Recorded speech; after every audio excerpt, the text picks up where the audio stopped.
It's time to wake up and realize that the hurt you have and the hurt you associate with God, the one true God of the universe, and the language that we need to be able to use in order to talk about it, right? To talk about what and who God is and what's happening. We have to be able to heal the burden, drop the baggage of the language that we use to talk about this concept. Because it's hurt, it's people who have hurt us while blaspheming the name of the one true God that have caused the trauma, that have caused the pain, that have caused the hurt, that have caused the rift, that make it so easy for people like me, and maybe people like you, whoever's out there, but certainly people like me.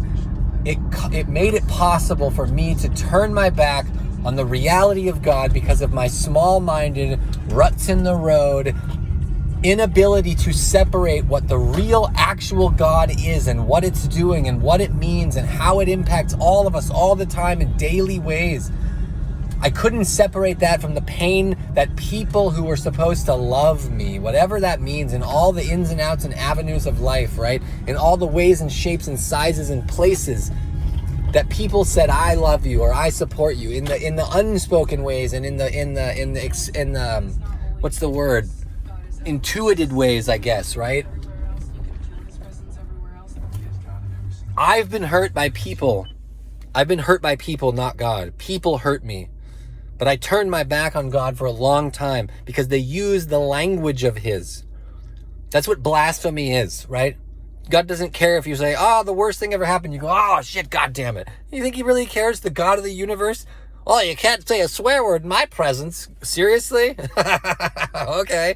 All right, sure. That's the hill he wants to die on.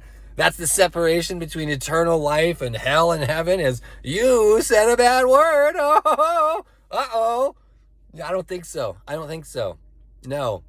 People hurt me while using the language of God, and I couldn't differentiate between the human element of my pain.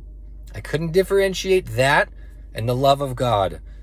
In my broken way of seeing or thinking or unenlightened or naive or whatever you want to call it, in my, whatever my unknowing was, in my unknowing, right? In my unknowing, I chose to run away from God because I didn't understand it, and it was too much for me to stand and look at in truth. My ruts in the road, right? I don't know. Anyway, apparently the floodgates are open. You start in obedience, and all of a sudden there's no end, apparently, to these things that keep bubbling out. They're coming with more rapidity. I don't know what's happening. I'm trying to be obedient. We need to update. We need to let go. I think, again, it cycles back. It's not only this, but it's also this, right? Forgiveness means dropping the baggage. Let it go. You have to. If you want to talk about reality, actual reality, more than what you can see, there's more going on than that. And if you want to talk about it, you're going to have to use these words.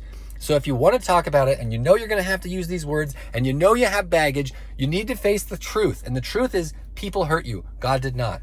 People hurt you while using the language of God, and it is wrong, and he does look down on it terribly. As he says in the Bible, it's better for you to have a millstone tied around your neck and thrown in the ocean. Jesus said, if you are misleading, if you are hurting, if you are using my words and my love to damage one of these children, even one of them, you'd be better off with a giant heavy stone tied around your neck, dropped in the ocean. Think about that. Take that seriously. Think about what it would be like if today you had a giant stone tied around you and you were thrown out of a boat into the middle of the ocean. Think about it for real. Take it seriously. Investigate it. Build an image of it in your mind. Build a three-dimensional place where you can interact with this thought. Because it's extreme for a reason. It's extreme so you'll pay attention and look. What the hell does that mean? Drowning. It means slowly being pulled into darkness, knowing you are going to die, knowing that your time is up as soon as you open your lips, knowing that no matter how much willpower you have, you are going to have to try to breathe, and you know exactly what happens then. That is more favorable than real blasphemy, which is to hurt someone knowingly in my opinion, and I'm just an idiot. I'm just an idiot. I'm a no one from nowhere, right? But so is everybody else. So whatever. I'm a no one from nowhere. That description, that experience, however you can fathom it in a way that makes it real for you, that is better for you. That's the alternative that's better than whatever awaits a person who hurts another child of God in his name. Be very careful with the way you use this language, right? Your words matter. Do you think it's an accident that they called Jesus the Word? In the beginning was the Word, and the Word was God, and the Word was with God, right? And through everything that's been made was made through that, right? Why do you suppose that's the language they chose? Words, language, meaning. Pay attention. Pay attention. Build 3D models of these ideas in your head. Take them seriously. Try to take them seriously, right? Really interact with them. Focus less on the exact words in these stories and focus on what they mean. What is the essence? What is the spirit of what they are saying? Embody it in a way that makes it real, right? This is a story that's still going on. It isn't over. It didn't end at the cross. It didn't end at the resurrection. You've been called. It's time to get moving. I don't know what to tell you. There is one true God. He cares about everyone. He loves everyone. There's room for everyone at his table. Everyone is included and welcomed.